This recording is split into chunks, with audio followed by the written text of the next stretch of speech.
Kumusta mga brad? Dati nga po nung hindi pa nilalabas sa Pilipinas ang Honda EDB 350, marami nga po nagsasabing pag nilabas sa Pilipinas yan, bibili talaga kami. At ngayon nga pong nilabas na siya sa Pilipinas, ang sabi nila, 350? Ba't hindi pa ginawang 400cc?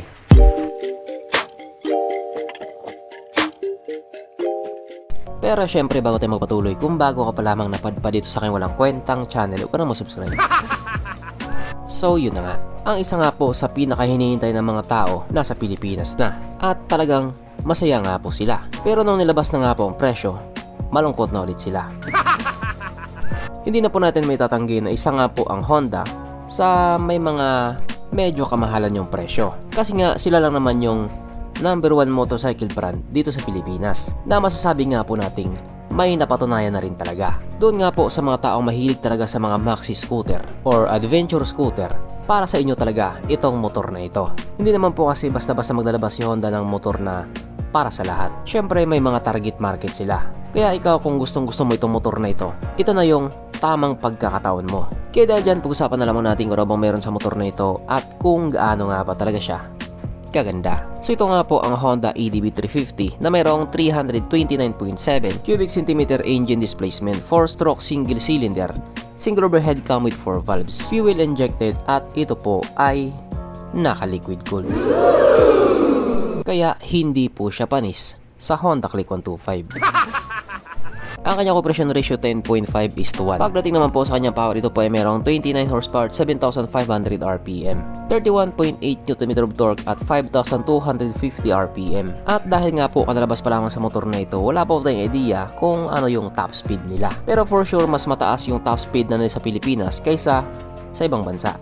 Syempre, Pinoy na kasampa. Ang kanyang tangke ay kaya magkarga ng 11.7 liters fuel tank capacity na kumukonsumo naman po ng 27.7 kilometers per liter. So para nga po sa isang 350cc na adventure scooter, hindi na po masama.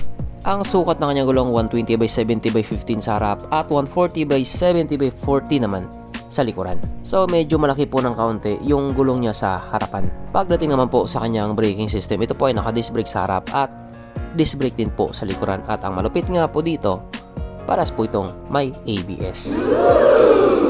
Ang kanyang seat height ay mitaas na 795mm at 155mm naman ang kanyang ground clearance. At ang motor nga po na ito ay may kabuuang bigat na 187 kg. So hindi rin po talaga basta-basta yung bigat niya.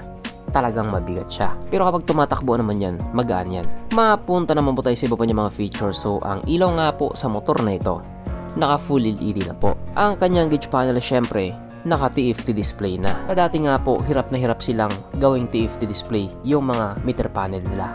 Samantalang basic na basic lang sa mga made in China. Syempre, ito nga po ay naka-keyless na rin. Naka-smart key na po siya.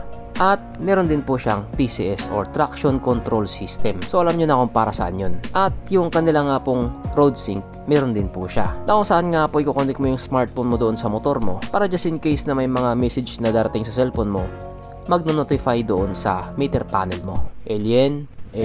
At nandito na nga po sa exciting na part, ang kanyang mga suspension. So sarap ang bahagi nga po ito ay ginamitan ng inverted fork. At sa likuran naman ito po ay gumagamit ng dual shock absorber na ayon nga po sa mga taong nakagamit sa motor na ito, maganda ang bounce.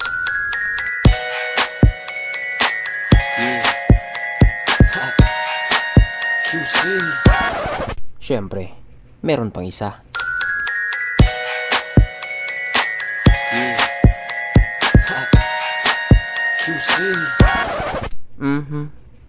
Panigurado. Wala na namang nalungkot.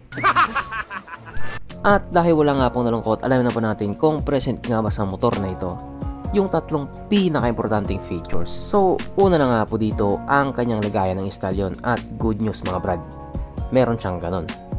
Meron siyang lagayan ng stallion. Kaso lang, wala po siyang sabitan ng pulutan.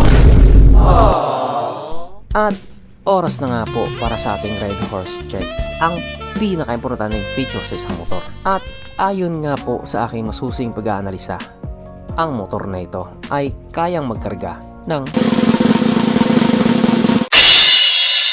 isang kahong red horse at kasya pa isang kahon sa kanyang underseat compartment.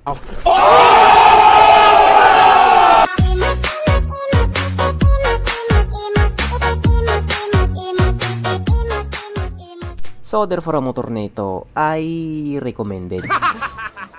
At ito na nga po ngayon, yung presyo niya. Dito nga po magkakalaman kung magiging masaya ka ba talaga. Sapagkat ito nga po ay nagkahalaga ng 306,000 pesos. So marami nga pong nagsasabing kamahal-mahal pero hindi naman kayang pumasok sa expressway.